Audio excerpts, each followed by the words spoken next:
ರಾಜ್ಯದ ಜನತೆಗೆ ಗ್ಯಾರಂಟಿಯ ದುಡ್ಡನ್ನ ಸರ್ಕಾರ ಉಳಿಸ್ಕೊಂಡಿದೆ. ಕ್ಲಿಯರ್ ಮಾಡೋದು ಯಾವಾಗ ಅನ್ನೋದು ನಮ್ಮ ಹಾಗೂ ಜನರ ಪ್ರಶ್ನೆ ಆಗ್ತಾ ಇದೆ. ಮುಂದುವರೆದ ಭಾಗವಾಗಿ ಜನರ ಆಕ್ರೋಶ ಹೆಂಗ್ ಸ್ಫೋಟ ಆಗಿದೆ ಅನ್ನೋದಕ್ಕೆ ನಾವು ಡೀಟೇಲ್ಸ್ ಕೊಡ್ತೀವಿ ನೋಡಿ. ಯಾಕೆ ಕೊಡ್ತೀನಿ ಅಂತ ಹೇಳಿ ಈಗ ಕೈ ಎತ್ತಿದ್ರಿ ಅಂತ ಅವ್ರದ್ದು ಆಕ್ರೋಶ. ಮುಂಚೆ ನೀವೇ ಕೊಡ್ತೀನಿ ಅಂತ ಹೇಳಿದ್ದು. ಈಗ ನೋಡಿ, ಆ ದುಡ್ಡು ನಂಬ್ಕೊಂಡಿದ್ದು ನಮಗೆ ಔಷಧಿ, ಮನೆ ಬಾಡಿಗೆ ಯಾವುದು ಕಟ್ಟೋದಕ್ಕೂ ಕೂಡ ಆಗ್ತಾ ಇಲ್ಲ. ಪಬ್ಲಿಕ್ ಟಿವಿಗೆ ಬೆಂಗಳೂರಿನ ಜನ ತಮ್ಮ ಅಸಹಾಯಕತೆಯನ್ನ ವ್ಯಕ್ತಪಡಿಸ್ತಾ ಇದ್ದಾರೆ. ದುಡ್ಡಿದೆ ನಮ್ಮ ಹತ್ರ ಅಂತ ಸರ್ಕಾರ ಬಿಲ್ಡಪ್ ಕೊಡುತ್ತೆ, ಬಟ್ ಅದನ್ನ ರಿಯಾಲಿಟಿಗೆ ತನ್ರಿ ಅಂತ ಹೇಳಿದ್ರೆ ಆ ಕಡೆ ಎಲ್ಲ ಟೆಕ್ನಿಕಲ್ ಪ್ರಾಬ್ಲಮ್ ಅಂತ ಮೊಟ್ಟು ತೋರಿಸುತ್ತೆ. ದುಡ್ಡು ಕೊಡ್ತೀನಿ ಹೇಳ್ತಾರೆ. ಎಲ್ಲಿ ಕೊಡ್ತಾರೆ ದುಡ್ಡು? ಬಂದು ಕೊಡೋದೇ ಇಲ್ಲ ದುಡ್ಡು.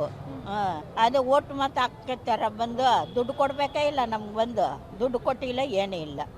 ಕೊಡ್ತೀನಿ, ಹಾಕ್ತೀನಿ ಹೇಳ್ತಾರೆ ಫೋನ್ ಒಳಗಡೆ. ಎಂಥದ್ದು ಇಲ್ಲ, ಬಂದೇ ಇಲ್ಲ. 3 ತಿಂಗಳು ಮೇಲ್ಗಡೆ ಆಗೋಯ್ತು ಮೇಡಮ್, ಬಂದೇ ಇಲ್ಲ, ಏನೂ ಇಲ್ಲ. ಓಟ್ಗೆ ಮಾತ್ರ ಮನೆ ಹತ್ರ ಬಂದು ಅಮ್ಮ ತಾಯಿ ಹೇಳ್ತಾರೆ, ಬಂದು ಓಟ್ಗೆ ಮಾತ್ರ ಕೇಳ್ತಾರೆ.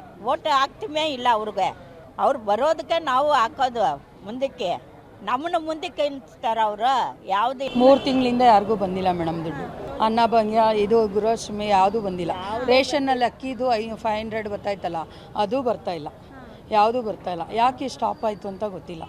ಏನು ಅದು ಕಾರಣ? ಗ್ಯಾರಂಟಿ ಅದೇ ಹೇಳ್ತಾರೆ ಹಾಕ್ತೀವಿ ಅಂತ, ಆಮೇಲೆ ಹಾಕೋದೇ ಇಲ್ಲ. ಸುಮ್ಮನೆ ಹಂಗೆ ಹೇಳ್ತಾರೆ ಅಷ್ಟೇ ಮೇಡಮ್. ಗೃಹಲಕ್ಷ್ಮಿದು ಬರ್ತಾಯಿಲ್ಲ ಮೇಡಮ್. ಅಲ್ಲ 2 ತಿಂಗಳು ಆಗೋಗಿದೆ, ಬರ್ತಾಯಿಲ್ಲ. ಏನು ಮಾಡ್ತೀನಿ, ಮಕ್ಕಳು ನೋಡಲ್ಲ. ನಮಗೂ ಕಷ್ಟ ಇದೆ ಮೇಡಮ್, ಜೀವನಕ್ಕೆ ತುಂಬ ಕಷ್ಟ ಇದೆ. ಏನೋ ಗೊತ್ತಿಲ್ಲ ಮೇಡಮ್, ಇದಕ್ಕಿದ್ದಂಗೆ ಬಂದ್ ಮಾಡಿಬಿಟ್ಟಿದ್ದಾರೆ. ಆ ಥರ ಇದೆ ಪರಿಸ್ಥಿತಿ. ಯಾರು ಏನು ಕೇಳಿಲ್ಲ, ಏನು ಹಾಕ್ತಾರೆ ಅಂತ ಬರೀ ಹಿಂಗೆ 2 ತಿಂಗಳಿಂದ ಅದೇ ಆಗೋಗ್ಬಿಡುತ್ತೆ. 1 ತಿಂಗಳು ಹಾಕ್ತಾರೆ, 2 ತಿಂಗಳು ಇರ್ತಾರೆ, 1 ತಿಂಗಳು ಮತ್ತೆ ಗ್ಯಾಪ್ ಬಂದ್ ಮಾಡ್ತಾರೆ. ಗೃಹಲಕ್ಷ್ಮಿ ಯಾವುದು ಬರ್ತಾ ಇಲ್ಲ, 3 ತಿಂಗಳಿಂದ ಬರ್ತಾ ಇಲ್ಲ. ಅದು ಬಂದರೆ ನಮಗೆ ಟ್ಯಾಬ್ಲೆಟ್ ಎಲ್ಲ ತಗೋಬೋದಾಗಿತ್ತು. ಬಾಡಿಗೆ ಕಟ್ಟಬೇಕು. ಇಲ್ಲ, ಏನು ಮಾಡಿಲ್ಲ ನಾವು, ನಮ್ಗೆ ಗೊತ್ತಿಲ್ಲ. ಹಾಕ್ತಾರೆ ಅಂತ ಸುಮ್ಮನೆ ಆದ್ವಿ. ಮೆಸೇಜೇ ಬರ್ತಾ ಇಲ್ವಲ್ಲ. ಮೆಸೇಜ್ ಬಂದಿದ್ರೆ ಹೇಳ್ಬೋದಾಗಿತ್ತು, ಮೆಸೇಜೇ ಬಂದಿಲ್ವಲ್ಲ. ಎಲ್ಲ ಬರ್ತಾನೆ ಇಲ್ಲಲ್ಲ. 3 ತಿಂಗಳಾಯ್ತು, ಬಂದೇ ಇಲ್ಲ. ವರಲಕ್ಷ್ಮಿ ಹಬ್ಬಕ್ಕೆ ಬಂತು, ತಿರ್ಗಾ ದಸರಾಗೆ ಬಂತು ಅಷ್ಟೇ. ಅದು ಹೋದ ತಿಂಗಳು 3 ತಿಂಗಳಿಗೆ ಒಂದ್ಸತಿ ಬರುತ್ತೆ. ಹೋದ ತಿಂಗಳು ಬಂತು, ಇನ್ನು ಬಂದಿಲ್ಲ. 3 ತಿಂಗಳಾಯ್ತು, ಹೋದ ತಿಂಗಳು ಬಂತು, ಈ ತಿಂಗಳು ಬಂದೇ ಇಲ್ಲ. ಇನ್ನು ಒಂದೇ ತಿಂಗಳದ್ದು ಹಾಕಿದ್ದು. ಅದು ಯಾಕೆ ಹಾಕ್ತೀನಿ ಅಂದ್ಬಿಟ್ಟು ಹಾಕ್ತಾನೆ ಇಲ್ಲ. ಯಾವುದನ್ನು ಕೊಡ್ತಾರಲ್ಲ, ಕೊಡ್ತೀನಿ ಅಂದಿದ್ಮೇಲೆ ಕರೆಕ್ಟಾಗಿ ಕೊಡಬೇಕಲ್ಲ ಆ ಯಪ್ಪ ಇರೋ ಗಂಟ. ಮತ್ತೆ ಯಾಕೆ ಕೊಡೋದು? ಒಂದು ತಿಂಗಳು ಕೊಡೋದು 3 ತಿಂಗಳು ಬಿಟ್ಟಿಗೆ ಕೊಡ್ತಾರೆ. ಯಾಕೆ ಹಂಗೆ ಕೊಡ್ತಾರೆ? ಮಾತ್ರ ಎಷ್ಟು ತಿನ್ಬೇಕು ನಾನು? ಆಟ ಇದು ಆಗ್ಬಿಟ್ಟೈತೆ ನನಗೆ. 1 ತಿಂಗಳಿಗೆ 5,000 ಆಗುತ್ತೆ. ಬರ್ತಾಯಿತ್ತು, ಅದು 3 ತಿಂಗಳಾಯ್ತು, ಬಂದಿಲ್ಲ. ಅದಕ್ಕೆ ಕೇಳೋಣ ಅಂತ ಇಲ್ಲಿ ಬಂದಿದ್ದೀನಿ. ಕೊಡಂಗೆ ಕೊಡ್ತಾರೆ. ಒಂದು ವರ್ಷಕ್ಕೊಂದ್ಸತಿ ನಿಲ್ಲಿಸ್ತಾರೆ. ತಿರ್ಗಾ ಬಂದು ಅಲ್ಲಿ ಕೇಳಬೇಕು, ಇಲ್ಲಿ ಕೇಳಬೇಕು ಅಂತಾರೆ. ಏನು ಅಲ್ಲೇ 3-4-6 ತಿಂಗಳೇ ಆಗಿರ್ಬೋದು ಹೆಚ್ಚು ಕಡಿಮೆ. 2 ತಿಂಗ್ಳಿಗೆ ಒಂದ್ಸಲ ಹಾಕ್ತಾರೆ, ಮತ್ತೆ ಸ್ಟಾಪ್ ಮಾಡ್ತಾರೆ. ಇದು ಫಸ್ಟ್ ಟೈಮ್ ಏನಲ್ಲ. 1-2 ತಿಂಗಳು ಬರುತ್ತೆ, ಆಮೇಲೆ 4 ತಿಂಗಳು ನಿಂತೋಗುತ್ತೆ. ತಿರ್ಗಾ 2 ತಿಂಗಳು ಬರುತ್ತೆ, 4 ತಿಂಗಳು. ರೆಗ್ಯುಲರ್ ಆಗಿ ಏನು ಬರೋಲ್ಲ. ಅಲ್ಲೇ 3 ಡೀಟೇಲ್ಸ್ ಕೊಡ್ತಾರೆ. ನೇರ ಸಂಪರ್ಕದಲ್ಲಿ ಜಾಯಿನ್ ಆಗ್ತಾ ಇದ್ದಾರೆ ಪವಿತ್ರ. ನಮ್ಮ ಹತ್ರ ದುಡ್ಡಿದೆ, ನಮ್ದು ಕರ್ನಾಟಕ ಮಾಡೆಲ್ ಅನ್ನ ಬೇರೆಯವರೆಲ್ಲ ಕದಿತಾ ಇದ್ದಾರೆ ನೋಡಿ ಅಂತ ಸರ್ಕಾರದವರು ಬಿಲ್ಡಪ್ ಕೊಟ್ಟಿದ್ದು.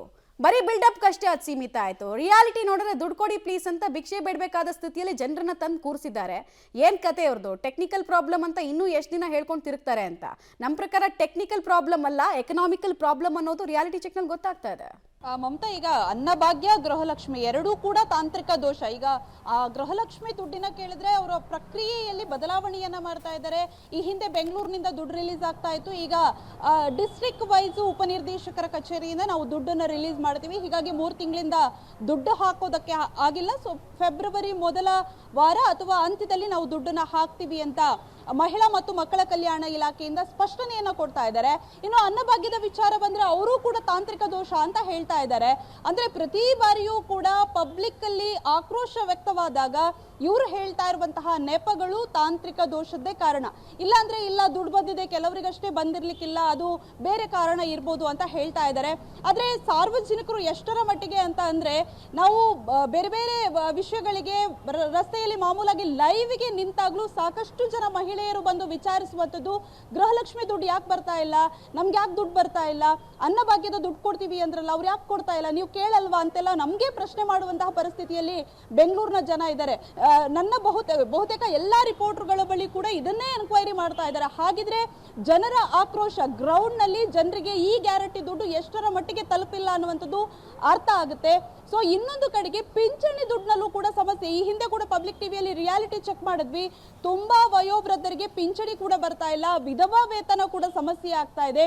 ಇವತ್ತು ಕೂಡ ಗೃಹಲಕ್ಷ್ಮಿ ಅನ್ನಭಾಗ್ಯದ ಜೊತೆಗೆ ಪಿಂಚಣಿ ದುಡ್ಡುಗೂ ಕೂಡ ಕತ್ತರಿ ಹಾಕ್ತಾ ಇರುವಂತದ್ದು ನಿಜಕ್ಕೂ ಕೂಡ ಯಾಕಂದ್ರೆ ಆ ಪಿಂಚಣಿ ದುಡ್ಡಿನಲ್ಲೇ ಬಹುತೇಕರು ಔಷಧಿಗಳನ್ನ ತೆಗೆದುಕೊಳ್ತಾರೆ, ದಿನನಿತ್ಯದ ಖರ್ಚು ಏನಿರುತ್ತೆ ಅದು ಕೂಡ ಬರುತ್ತೆ ಅವರಿಗೆ, ಅದೇ ದುಡ್ಡಲ್ಲಿ ಬರುತ್ತೆ ಅನ್ನುವಂತಹ ನಂಬಿಕೆಯಲ್ಲೇ ಇರ್ತಾರೆ. ಸೊ ಹೀಗಿರುವಾಗ ಪಿಂಚಣಿ ದುಡ್ಡುಗೂ ಕೂಡ ಕತ್ತರಿ ಹಾಕುವಂಥದ್ದು ನಿಜಕ್ಕೂ ಅಮಾನವೀಯ ಅಂತ ಅನ್ಸುತ್ತೆ.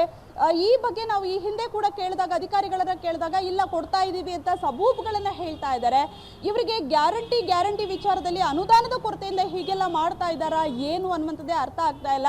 ಆದ್ರೆ ಸಾರ್ವಜನಿಕರ ಆಕ್ರೋಶ ಎಷ್ಟರ ಮಟ್ಟಿಗೆ ಇದೆ ಅಂದ್ರೆ ಒಂದಿಷ್ಟು ಜನ ಆಕ್ರೋಶವನ್ನ ಕೂಡ ಹೊರ ಹಾಕ್ತಾ ಇದ್ದಾರೆ. ಇನ್ನೊಂದಿಷ್ಟು ಆ ಬೈಟ್ ನಲ್ಲಿ ನೀವು ನೋಡ್ತಾ ಇರ್ಬೋದು, ಇಬ್ರು ಮಹಿಳೆಯರು ಕಣ್ಣೀರನ್ನೇ ಹಾಕಿದ್ರು. ನಮ್ಗೆ ಮಕ್ಕಳು ನಮ್ಮನ್ನ ನೋಡ್ಕೊಳ್ಳೋದಿಲ್ಲ, ನಾವು ಡಿಪೆಂಡ್ ಆಗಿರುವಂತದ್ದು ಈ ಗ್ಯಾರಂಟಿ ದುಡ್ಡು ಹಾಗೂ ಪಿಂಚಣಿ ದುಡ್ಡಿಗೆ.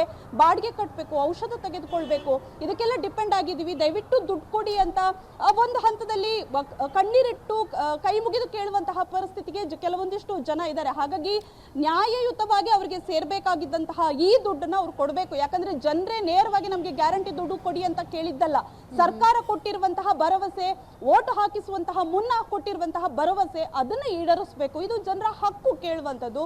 ಹಾಗಾಗಿ ಜನ ಕೇಳ್ತಾ ಇದ್ದಾರೆ. ಮಮತಾ, ರೈಟ್, ಧನ್ಯವಾದ ಪವಿತ್ರ ತಮ್ಮೆಲ್ಲ ಮಾಹಿತಿಗಾಗಿ.